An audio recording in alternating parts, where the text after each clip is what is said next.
இன்டர்நெட்ல வைரல் அப்படிங்கிற ஒரு வார்த்தை இருக்கு. எந்த ஒரு செய்தியும் பதிவும் அதிகமா பேசப்படுதோ அத வைரல் அப்படின்னு சொல்லுவாங்க. போன வாரம் ஜல்லிக்கட்டுக்கு ஆதரவா மக்கள் நடத்திய பெரும் போராட்டத்துல பல செய்திகள் இன்டர்நெட்லயும் வாட்ஸ்அப்லயும் பரவுச்சு. அதுல பல நியூஸ் போலி தாங்க. இதனால பதட்டமான சூழல்களும் உண்டாச்சு. படிச்சாலே இது போலி அப்படின்னு நமக்கு தெரியும். அதுல சில நியூஸை நாம இங்க லிஸ்ட் அவுட் பண்ணிருக்கோம். அதுல முதல் நியூஸ் பாத்தீங்கன்னா, துணை ராணுவம் சென்னைக்கு வந்துட்டாங்க, அரசு போராட்டத்தை நிறுத்துறதுக்காக பீரங்கிகளை கொண்டு வந்திருக்காங்க அப்படின்னு ஒரு கிலோமீட்டர் நீளத்துக்கு ஒரு ஃபேக் நியூஸ் ஒன்று பரப்புனாங்க. அதை தொடர்ந்து அரசு ஜல்லிக்கட்டுக்கு ஒத்துக்கிட்டதுக்கு அப்புறம் மேனகா காந்தி இதை எதிர்த்து ஜல்லிக்கட்டை தடை செய்ய மனு கொடுத்திருக்கிறதா ஒரு செய்தி பரவுச்சு. இதே போல புரோட்டஸ்ட் டைம்ல ரொம்பவே ஆவேசமா ஒரு போலீஸ்காரர் பேசினாருங்க. அவரை பணி நீக்கம் செஞ்சிட்டதா கூட ஒரு கூட்டம் சொன்னாங்க. ஆனா இது பத்தின உண்மையான தகவல் இன்னும் நமக்கு வெளியாகலைங்க. இதெல்லாம் விட ரொம்பவே சிரிப்பான ஒரு நியூஸ் ஒன்று வந்துச்சுங்க.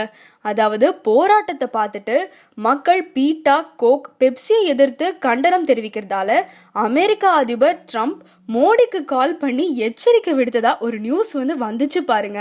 அதுதான் பயங்கரமான காமெடி. அதே மாதிரி இன்னும் சிரிப்பேத்துற மாதிரி இன்னொரு நியூஸ் வந்தது. அதாவது ட்ரம்ப் ஜல்லிக்கட்டை பத்தி தெரிஞ்சுக்கிட்டு அமெரிக்கால ஜல்லிக்கட்டு நடத்த அனுமதி கொடுத்ததா ஒரு ட்விட்டர் பேஜ் ஒன்று கிரியேட் பண்ணி ஃபேக்கா ஒரு நியூஸை ஸ்ப்ரெட் பண்ணாங்க. இதே போல ப்ரொட்டஸ்ட் டைம்ல ஒரு பொண்ணு ரொம்பவே வீரவசனங்கள்லாம் பேசிட்டு குரல் கொடுத்துட்டு இருந்தாங்க. அந்த பொண்ணு திமுகவை சேர்ந்தவங்க அப்படின்னு ஒரு கூட்டம் புரளியே கிளப்புச்சு. இதெல்லாம் விட மோசமா ஒரு நியூஸ் அந்த பொண்ணை பத்தி வந்துச்சுங்க.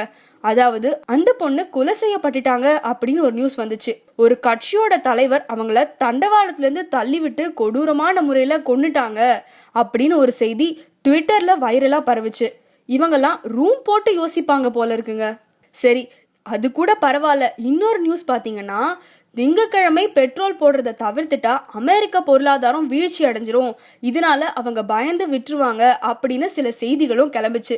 இதை பார்த்துட்டு நிறைய பேர் திங்கக்கிழமை அன்னைக்கு பெட்ரோலே போடாம விட்டாங்கன்னா பாத்துக்கோங்க. ஆனா இதுவும் ஃபேக் நியூஸ் தாங்க.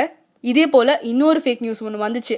போலீஸ் தடியடி நடத்தி கூட்டத்தை கலைக்க வந்தா தேசிய கீதத்தை பாடுங்க, அவங்க அடிக்க மாட்டாங்க, அதை மீறி போலீஸுக்கு செயல்பட உரிமை கிடையாது அப்படின்னு சில வதந்தியான நியூஸ் வந்துச்சு.